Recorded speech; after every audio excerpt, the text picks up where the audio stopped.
샬롬 할렐루야. 레위기 5장 11절에서 16절이요. 만일 그의 손이 산비둘기 2마리나 집비둘기 2마리에도 미치지 못하면 그의 범죄로 말미암아 고운 가루 10분의 1 에바를 예물로 가져다가 속죄 제물로 드리되 이는 속죄 죄인즉 그 위에 기름을 붓지 말며 유향을 놓지 말고 그것을 제사장에게로 가져갈 것이요 제사장은 그것을 기념물로 한 움큼을 가져다가 제단 위 여호와의 화제물 위에서 불사를 지니 이는 속죄제라. 제사장이 그가 이 중에서 하나를 범하여 얻은 허물을 위하여 속죄한즉 그가 사함을 받으리라. 그 나머지는 속죄물 같이 제사장에게 돌릴지니라. 여호와께서 모세에게 말씀하여 이르시되 누구든지 여호와의 성물에 대하여 부지 중에 범죄하였으면 여호와께 속건제를 드리되 네가 지정한 가치를 따라 성소에 세겔로 몇 세겔 은에 상당한 흠없는 수량을 양떼 중에서 끌어다가 속건제로 드려서 성물에 대한 잘못을 보상하되 그것에 5분의 1을 더하여 제사장에게 줄 것이요 제사장은 그 속건제의 수량으로 그를 위하여 속죄한즉 그가 사함을 받으리라. 아멘. 속건제 드리는 방법 살펴봅니다. 속죄제와 더불어 드리는 속건제. 속건제는 단순히 마음으로만 회개하는 것만이 아니라 자신의 잘못에 대하여 행함으로 회개하는 것입니다. 만약 형제와 다투고 나서 서로 감정이 상했다면 하나님 앞에 나와 죄를 회개할 뿐 아니라 형제에게로 가서 화목하고 오는 행함이 있어야 하는데 이것이 바로 속건제의 의미입니다. 속건제의 제사를 드릴 때에는 속죄제와 함께 드려야 하는데 이는 두 가지가 겸해져야만 속건제의 회개가 온전케 되기 때문이죠. 곧 형제를 속여서 손해를 입혔다면 형제에게 회개하고 그 손해를 배상해 주어야 하지만 하나님 앞에서도 중심으로 돌이키는 회개가 있어야 하는 것이죠. 왜냐하면 진리에서 떠나 형제에게 해를 입힌 것은 형제에게만이 아니라 하나님 앞에서도 범죄한 것이기 때문입니다. 그래서 속건제를 드릴 때는 소나 양, 염소 등으로 속죄제를 함께 드리는데 너무 가난해서 그런 짐승을 드릴 수 없으면 2마리의 비둘기로 피해 제사를 드립니다. 더욱 가난해서 비둘기조차 드릴 수 없는 사람은 속죄를 드릴 때처럼 곡식 가루로 드릴 수가 있지요.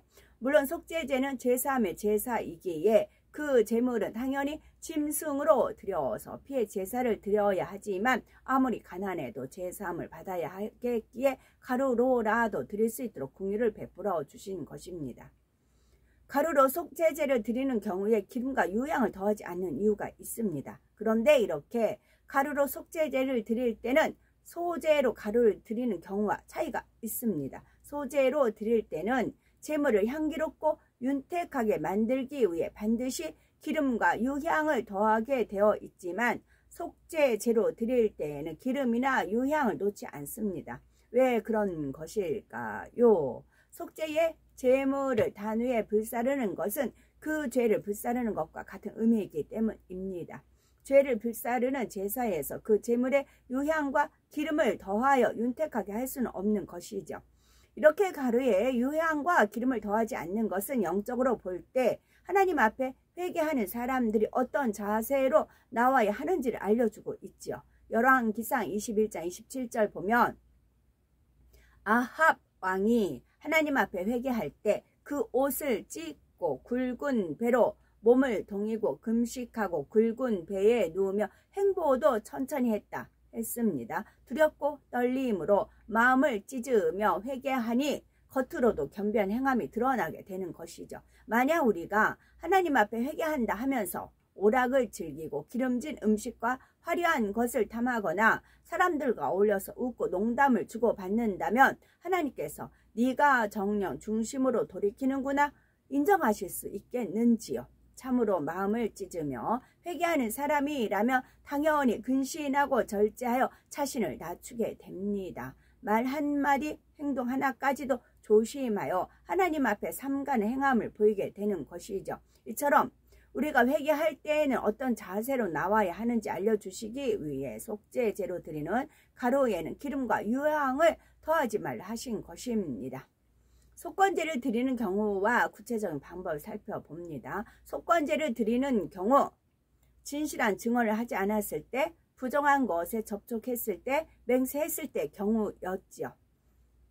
성물에 대해서 손해를 입혔을 때 그 훼손한 것의 5분의 1을 더욱 드려야 된다 했습니다. 레위기 5장 15절 16절 누구든지 여호와의 성물에 대하여 그릇 범과하였거든 여호와께 속건제를 드리되 너의 지정한 가치를 따라 성소의 세겔로 몇 세겔 은혜와 상당한 흠없는 수량을 때 중에서 끌어다가 속건제로 드려서 성물에 대한 범과를 갚되 그것의 5분의 1을 더하여 제사장에게 줄 것이요 했습니다. 하나님의 성물에 대하여 그를 범과했을 때 곧 손실을 입혔을 때는 자신이 손실 입힌 가치만큼의 수량으로 속건제의 제물을 드리라는 것입니다.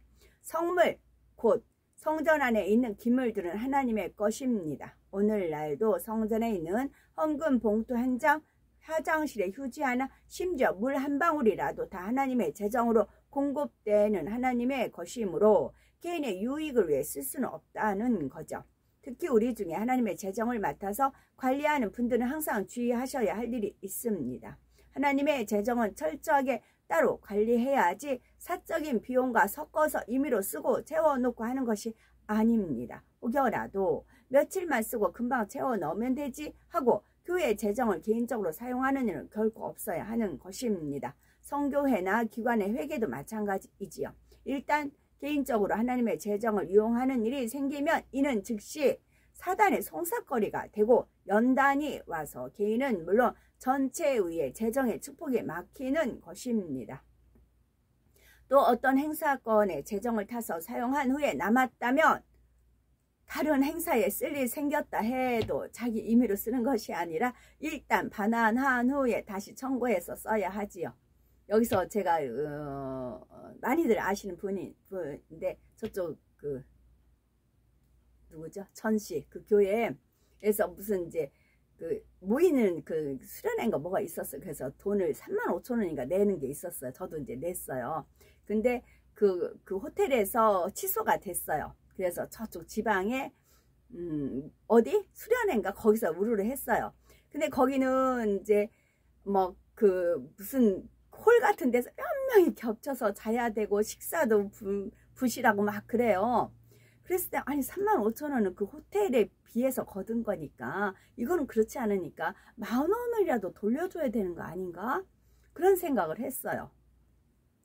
기준이 35,000원이 금액이 정확한지 모르겠어요. 35,000원을 걷었다 하면 그 호텔 기준에서 35,000원 걷었을 거 아닙니까? 근데 호텔이 취소돼서 협소한 곳으로 옮겨졌어요. 그러면 그네들이 돈이 별로 안 들었을 거 아니에요. 그럼 돈을 돌려줘야 되는 거 아니에요? 허다못해 5,000원이라도 그게 정직한 거 아닌가? 근데 꿀꺽했어요. 그 다음에 또 그래도 사람들이 많이 모집이 되고 꿀꺽하고 그게 완전히 상습범이더라고요. 완전 상습범이더라고요. 그거를 겪은 적이 있어요. 완전 상습범이더라고요. 일 벌려놓으면 돈이 들어온다. 그러니까 어디 이제 장사가 돼야 되니까 그러더라고요. 그게 완전히 맞들린 것 같더라고요. 제가 체험한 겁니다. 그렇게 하면 안 돼요. 돌려줘야 되는 겁니다. 하나님하고는 상관이 없는 거죠. 또 어떤 행사건으로 재정을 타서 사용한 후에 남았다면 다른 행사에 쓸 일이 생겼다 해도 자기 임으로 쓰는 것이 아니라 일단 반환한 후에 다시 청구해서 써야 하지요. 제가 그 파출부 일을 처음 시작을 할 때 처음이에요. 처음에 어느 이제 강남 쪽을 갔는데 이제 아기를 돌보는 그런 거였어요. 잠깐 그 엄마가 이제 외출을 하는데 그 사이 아기 좀 돌보라. 그러면서 이제 10,000원을 주시더라고요. 그 일정한 그 급료 말고도 10,000원을 주시더라고요. 그래서 아기랑 필요한 거 있으면 공원 하다가 아기가 원하는 거 사주고 근데 그러라면서 10,000원 주고 갔어요. 근데 이제 처음이기도 하니까. 그래서 저는 그 아기가 필요한 거 사주고 나머지 그 돈을 그대로 이제 응접실 거기 위에다가 탁자 위에다 놓고 저 급료 받을 거 받고 나왔어요. 그리고 나서 남는 시간은 아가가 이제 재우면 아가가 자잖아요. 그 남는 시간은 이제 그 세탁기 돌려서 빨래 이제 해서 이제 널었어요. 그랬더니 그 사모님이 와서 자기가 원하는 거 아기만 잘 돌보는 거였어요. 한 가지. 근데 제가 빨래까지 해놨어요. 그러더니 이제 다시 그 다음에 또 부르셨어요. 그런데 제가 잔전 그런 돈을 아주 그대로 그 며칠 만에 갔는데 그대로 있었어요. 그러니까 이 사모님은 저한테 10,000원 그냥 팁으로 준 거였어요. 근데 그냥 10,000원 다 팁이라고 한 게 아니고 말을 아기가 필요한 거 사주고 그랬어요. 근데 저는 말 그대로 한 거였죠. 근데 오히려 그게 이제 이분한테 무례하게 한 거였죠. 이분의 마음을. 그렇게 처음에는 그렇게 했죠. 근데 그 다음에서는 뭐 35,000원이면 이제 5만원 사모님이 이모 여기 5만원 놓고 가요. 이제 그런 경우 있잖아요. 그러면 이제 더 일을 더 해주고, 만약에 4시간 일을 한다 하면 와이셔츠 같은 경우는 1시간에 3장 4장 다리거든요. 그러면은 이제 초과해서 이제 와이셔츠 싹 다림질 해놓고 그 초과해서 준 만큼 이제 노동력을 해드리죠. 서로 오고 가는 거죠. 그런데 하물며 하나님 재정 사람들 돈을 뜯어내는 것을 그렇게 재미를 짭짤하게 보시더라고요. 그런 게 몇 건이 제가 경험하러 있어요. 만약 성물을 파손했다면 어떻게 해야 할까요? 예를 들어 부흥성회에서 강사로 설교하는 종이 단상의 컵을 깨뜨렸다고 합시다. 그러면 반드시 그에 대해서 보상을 해야 합니다. 원래 있었던 것 이상으로 좋은 것을 배상할 뿐만 아니라 그리고도 하나님 앞에 제송하여 별도로 예물을 심는 것입니다. 주의 종이라 할지라도요. 또 다른 예로 성전의 기계를 잘못 사용하여 고장이 났다거나 난로를 켜놓고 귀가하여 불화재가 났거나 자신이 경비를 맡았는데 그만 잠이 들어서 도둑을 맞았다면 죄송합니다 하고 그냥 넘어갈 것이 아닙니다. 반드시 그에 대해 보상을 해야 하며 회개하여 하나님과의 사이에 담을 헐어야 합니다. 이렇게 속건제를 드릴 때는 자신이 훼손한 액수만큼만 배상하는 것이 아니라 그것의 5분의 1을 더하여 제사장에게 줄 것이요 했습니다. 이처럼 손실 입힌 가치의 5분의 1 곧 20%를 더하여 속건 제물로 드리라 하신 것은 바로 하나님을 경외할 줄 알아야 하기 때문입니다. 내가 이만큼 손해를 입혔으니 이만큼 갚아주면 된다 하는 개선적인 마음이 아니라 하나님 앞에서 더 겸비하고 삼가지 못한 것을 죄송하게 여기는 마음으로 속건제를 드려야 함을 알려주는 것입니다. 만약 우리가 회사의 회장님 댁을 방문했다가 그 댁에 귀한 물건을 파손했다면 비록 더 좋은 것으로 보상해 드렸다 해도 어른에게 신뢰되는 일을 행한 것이기에 여전히 민망하고 죄송할 것입니다. 하물며 만군의 여호와 하나님의 성전에서 또한 하나님께 속한 성물을 다룸에 있어서는 얼마나 더 삼가고 주의해야 하겠는지요. 성물을 훼손하며 그 가치만큼의 5분의 1을 더해 속건제를 드려야 한다는 규정은 이처럼 우리가 하나님의 성물을 대할 때 삼가 근신하여 행해야 함을 상기시키기 위해서 정해진 것입니다. 먼저는 성물을 대할 때 항상 삼가고 조심하여 오용하거나 훼손하지 말아야 하며 혹여 부주의하게 손실을 입혔을 때는 중심에서 민망하고 죄송한 마음으로 회개하여 손실된 것 이상으로 온전히 갚아드려야 하는 것입니다. 우리가 하나님 앞에서 경건하게 해야 하는 것은 성물에 대해서 뿐만이 아니라 성전 전체에 대해서 해당되는 말입니다. 하박국 2장 20절에 보면 오직 여호와는 그 성전에 계시니 온 천하는 그 앞에서 잠잠할지니라 하셨습니다. 하나님은 무소부재하여 어디에나 계시지만 성전은 특별히 구별하여 하나님의 이름을 두신 거룩한 곳이므로 성전 안에서는 마음과 행실을 더욱 경건하고 거룩하게 행해야 하며 그 안에서는 세상적인 말이나 진리가 아닌 말들도 금해야 합니다. 특히 어린 자녀들을 둔 분들은 아이들이 성전 안에서 뛰어놀고 거친 장난을 하거나 성물을 낭비하거나 더럽히고 훼손하여 하나님과 담이 되는 일이 없도록 잘 가르쳐야 하지요. 이렇게 하나님의 성전이나 성물 하나하나를 소홀히 여기지 않는 것이 곧 하나님을 경외하고 존중하는 것이며, 그렇게 행할 때 하나님께서도 우리를 존중히 여기십니다. 여기서 더 한 가지 기억해야 될 것은 하나님의 보장받는 종에 대해서도 마음과 행동을 조심해야 하는 거죠. 모세처럼 하나님의 권능을 행하는 종을 비방하거나 해방했을 때는 하나님을 직접 대적하는 것과 마찬가지로 번제가 되어 원수 마귀의 송사를 받는 것을 볼 수가 있습니다. 이럴 때는 하나님 앞에 회개할 뿐만 아니라 자신이 잘못한 종에게 직접 가서 자복하고 회개하여 담을 헐어야 합니다. 이렇게 해서 모든 죄의 담을 헐어버렸을 때라야 비로소 하나님의 역사를 체험할 수가 있는 것입니다. 또한 형제에게 손해를 입혔을 때 그 물건 가치에서 5분의 1을 추가 보상해야 된다고 했습니다. 레위기 6장 2절에서 5절을 보면 남의 물건을 막거나 전당 잡고도 그 사실을 부인하고 물건을 가로챘을 때나 강도질하거나 협박하여 취했을 때 혹은 남이 잃어버린 물건을 얻고도 사실을 부인하여 자신이 취했을 때 그 죄를 사함받는 방법이 나옵니다.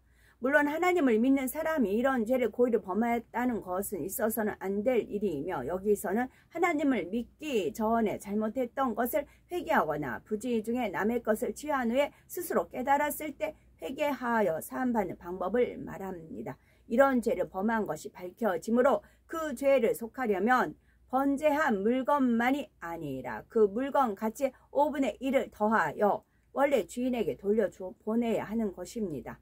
여기서 5분의 1이란 꼭 숫자를 계산하라는 의미가 아니라 그만큼의 중심의 회개를 행함으로 보일 때 하나님께서 그 죄를 사해 주신다는 의미입니다. 예를 들어 하나님을 믿기 전에 도적이었던 사람이 자신이 입힌 손해에 대해서 배상하려고 해도 일일이 예전에 자신이 도적한 사람을 찾아서 보상을 해줄 수 없는 경우도 있습니다. 과거에 모든 잘못을 일일이 계산하여 정확하게 갚을 수 없는 경우도 있죠. 이런 경우에는 이후로 열심히 회개 행함을 보이면 됩니다.